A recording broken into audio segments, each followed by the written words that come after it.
Ouais, c'est Angola solo toujours. Ong back, Fina Bango.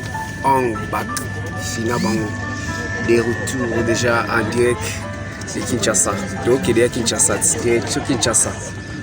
Tout ça, wana ministre d'ambiance binaraza kuna liboso donc bakaboli biso ya bakiti a moi bomona bango swezati wana combattant lokola Gino Bass beti guitare ndeti donc bino moboyo ki bass wana donc c'est Gino Bass quoi.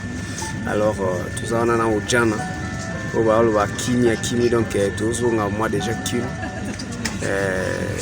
le tour bolinga wenge musique à maison mère bo soutenir ba combattant na bino boye ba to kende to zonga oyo pena bana ya roi de la forêt aux nouvelle génération fidèle ndeti na film ba fidèle ndeti na film donc to ande na posa de boulot to bosser to boulot bo sekela quoi. Ouais, c'est toujours Angola quoi. Chouchou des fanatiques, chouchou des fanatiques, donc c'est Angola. Merci. On va tout kutani lobby na Katia Kinshasa déjà parti à après-midi tozala déjà na aéroport ya Njili boya koyamba Angola solo et kozala kitoko. Merci beaucoup. Check. Wenge.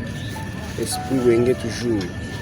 Au nom du Père et du Fils et du Saint-Esprit, Amen. Tokotambola kitoko, tokoma kitoko, Nzambaza na biso. Morote arrive bientôt avec Big Boss, les rois de la forêt.